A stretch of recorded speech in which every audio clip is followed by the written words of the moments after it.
रूस के बूचा के बारे में सारी दुनिया में इस समय बात हो रही है। वहां पर 400 से ज्यादा लोगों के नरसंहार की खबरें छप रही हैं, दिखाई जा रही हैं और सैटेलाइट तस्वीरों के द्वारा बूचा नरसंहार को समझा जा रहा है।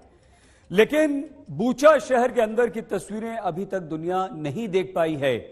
हमारे संवाददाता गौरव सावंत बूचा में ही मौजूद हैं और उन्होंने जो रिपोर्ट हमें भेजी है वो काफी परेशान करने वाली है, क्योंकि इस नरसंहार के इतने दिन बाद भी बूचा में सन्नाटा है, गम है, खामोशी को तोड़ती हुई एम्बुलेंस की आवाजें हैं। बूचा में युद्ध के अपराध पर यह सबसे बड़ी एक्सक्लूसिव रिपोर्ट देखिए।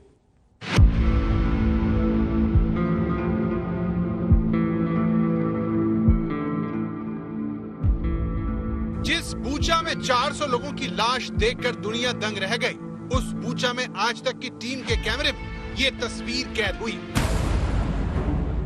सवाल यह है कि बूचा में ऐसा क्या हो रहा है कि वहां पर अचानक बाहर से लोग आ रहे हैं। बूचा की सड़कों पर सिर्फ आम गाड़ियां ही नहीं दौड़ रही, वहां आर्मी के टैंक, फायर ब्रिगेड और एम्बुलेंस भी पहुंच रही है। सवाल यह है कि बूचा में नरसंहार के बाद आखिर वहां पर क्या हालात।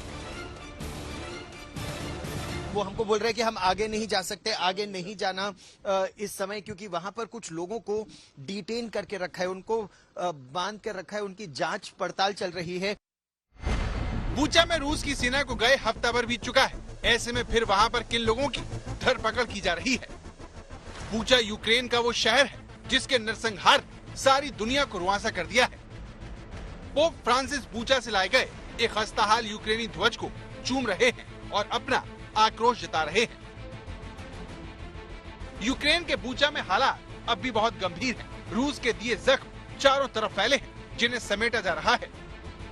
आज तक संवाददाता गौरव सावंत जब बूचा में अपनी ये रिपोर्ट तैयार कर रहे थे, तब उन्हें एक घर के बाहर एक एम्बुलेंस दिखाई दी तो पता चला कि बूचा में बचे हुए लोगों को घर घर जाकर दवा और जरूरी मदद मुहैया करवाई जा रही है।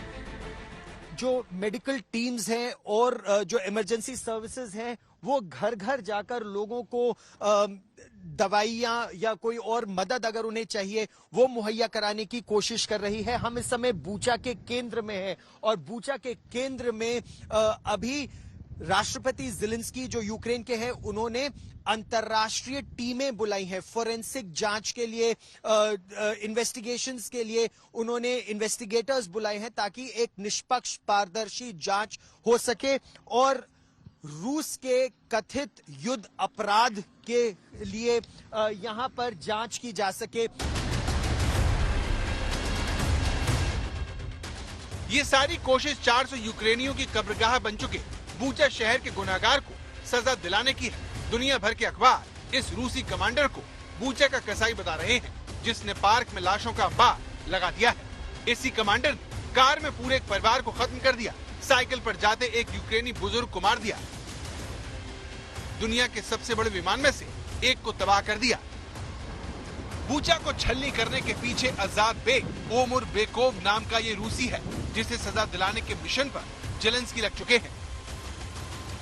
По наших підрахунках 63 тисячі 471 людина. Але ж ми знаємо, що відновлювати треба більше і більше, значно більше. Тож розказуйте, будь ласка, усім, кому це потрібно, про таку державну програму, важливу програму. Вже скоро можливість подавати заяви запрацює і офлайн, у ЦНАПах, у звичному для багатьох українців режимі. Що б там не було, ми всі маємо думати про майбутнє, про те, якою Україна буде після цієї війни. बूचा के गुनहगार का नाम आजाद बेग ओमुर बेकोव है, जो सेपरेट मोटराइज्ड राइफल ब्रिगेड का कमांडर है। रूसी मेडल से सम्मानित और ईश्वर को मानने वाला आजाद बेग ने सामूहिक बलात्कार और नरसंहार के ऑर्डर दिए थे। इसी रूसी कमांडर ने कहा था कि 50 साल से कम उम्र के सभी मर्दों को मार दिया जाए। ब्रिटिश अखबार डेली मेल की रिपोर्ट में दावा किया गया है कि इसी रूसी कमांडर ने बेगुनाह लोगों पर गोली चलवाने के बाद परिजनों को शव दफनाने के लिए सिर्फ 20 मिनट दिए थे। इसी गुनाह के सबूत जुटाने के लिए ज़ेलेंस्की ने अंतर्राष्ट्रीय एजेंसियों को यूक्रेन बुलाया है ताकि बूचा के कसाई के खिलाफ केस मजबूत किया जा सके। ये घर घर जाकर अभी तलाशने का प्रयास कर रहे हैं कि किसको किस तरह की मदद चाहिए, किस तरह के इन्वेस्टिगेशंस होंगे फॉरेंसिक एविडेंस, डॉक्टर्स और पोस्टमार्टम जब यहां किया जाएगा उन लाशों का, तो क्या उनके हाथ पीछे बंधे थे, क्या क्लोज क्वार्टर पे उन्हें गोली मारी गई थी। रूस की सेना की 64वीं मोटराइज्ड डिवीजन की एक ब्रिगेड यहां तैनात थी, उसकी पूरी फेहरिस्त इकट्ठा की जा रही है, कौन कौन अधिकारी यहां पर तैनात थे। तो वो सारी जांच के बाद एक इंटरनेशनल केस तैयार किया जाएगा। 19 मार्च की सैटेलाइट तस्वीर में अलग से मार्क की गई जगहों पर यूक्रेनी सैनिकों को नागरिकों की लाशें देखने को मिली। इस दौरान बूचा शहर रूसी सेना के कब्जे में था। 40 साल के ओमुर बेकोव को 2014 में रूस के deputy defence minister Dmitry Bulgakov ने मिलिट्री मेडल से सम्मानित किया, लेकिन अब अंतर्राष्ट्रीय कानून के तहत रूस का ये आर्मी कमांडर अपने सैनिकों के किए गए युद्ध अपराध के लिए जिम्मेदार है, जिसके मददगारों को यूक्रेन की सेना खोज कर निकाल रही है। हम लोग इस समय बूचा में हैं और बूचा में इस समय ये आर्मी के कमांडोज का एक ऑपरेशन चल रहा है। यहाँ पर जैसा आप आसपास भी देख सकते हैं, हमारे हर ओर यूक्रेन सेना के कमांडोज तैनात हैं, क्योंकि यहाँ पर इनको जानकारी मिली है कि कुछ सस्पेक्ट लोग यहाँ पर देखे गए हैं। हर लेन को अभी खाली कराया जा रहा है और ये देखा जा रहा है कि यहाँ पर कौन ऐसे लोग हैं, क्या ये रूस के जासूस हैं। बूचा में रूस पर निहत्थे और बेकसूर लोगों की बेरहमी से जान लेने का आरोप है, लेकिन उससे भी बड़ी बात बूचा में लोगों को मारने का तरीका है। संयुक्त राष्ट्र संघ ने दावा किया है कि यूक्रेन की राजधानी कीव पर कब्जा करने के लिए रूस ने यूक्रेन की घनी आबादी वाले इलाकों में क्लस्टर बम का इस्तेमाल किया, जिस पर दुनिया भर में पाबंदी है। OHCHR को कई शिकायतें मिली हैं, जिसमें आरोप लगाया गया है कि रूसी सेना ने यूक्रेन में घनी आबादी वाले इलाकों में करीब 24 बार क्लस्टर बम का इस्तेमाल किया। यूक्रेन के ऊपर भी इसी तरह का आरोप लगा है, जिसकी जांच की जा रही है। हाई कमीशन इस बात को मानता है कि इस तरह के हमले अंतर्राष्ट्रीय मानवाधिकार कानूनों के खिलाफ हैं और ये वॉर क्राइम की श्रेणी में आता है। तो रूस पर इल्जाम है कि उसने यूक्रेन के बूचा पर 2 दर्जन से ज्यादा क्लस्टर बम बरसाए और रिहायशी इलाकों को तबाह करने का पाप किया। आज तक की टीम को भी ऐसी रिहायशी इमारतें मिली जिन्हें क्लस्टर बम से ध्वस्त किया गया। रूस की बमबारी में भारी तबाही मची है। मेरे पीछे आप इस बिल्डिंग को देख सकते हैं, किस तरह से इस बिल्डिंग को ध्वस्त कर दिया गया बमबारी में। लेकिन केवल एक बिल्डिंग की बात नहीं है, यहां ऐसी हजारों बिल्डिंगें हैं जो पूरी तरह से तबाह हो चुकी हैं, सड़कें तबाह हो चुकी हैं। कहा यह जा रहा है कि यहां बड़ी संख्या में रूस ने क्लस्टर बमों का भी इस्तेमाल किया।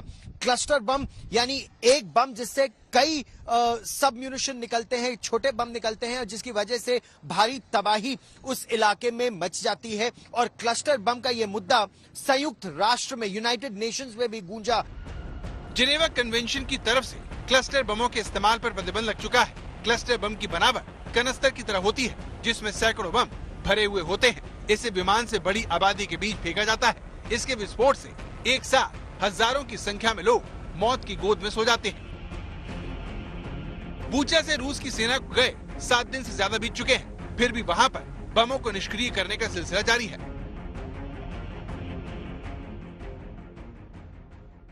क्लस्टर बम के इस्तेमाल की पड़ताल भी हो रही है। घनी बसी आबादी वाले इलाकों में आखिर क्लस्टर बम का इस्तेमाल क्यों किया गया? क्लस्टर बम यानी एक विस्फोटक जिसके अंदर से सैकड़ों सब विस्फोटक यानी छोटे छोटे विस्फोटक उसमें से निकलते हैं और कई फुटबॉल के मैदान भर जाएं, इस इतने बड़े इलाके में वो बम फैल जाते हैं और इससे भारी नुकसान, जानमाल का भारी नुकसान भी होता है। संयुक्त राष्ट्र में जब मुद्दा उठा तो यही प्रश्न आया कि आखिर रूस ने क्लस्टर बम का इस्तेमाल इस युद्ध में आबादी वाले इलाकों में क्यों किया? बूचा में जो हुआ उसे कोई भी सही नहीं ठहरा सकता, लेकिन इस नरसंहार का एक पहलू ये भी है कि अमेरिका और नाटो देशों के लिए ये रूस को घेरने का एक हथियार बन चुका है। इराक, सीरिया और अफगानिस्तान में भी इस तरह के नरसंहार हो चुके हैं, लेकिन महाशक्तियों के निजी हितों के चलते उनकी चर्चा बूचा जैसी नहीं हुई।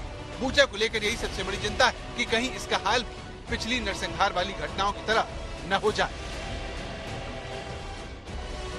गौरव सावंत, बूचा, आज तक।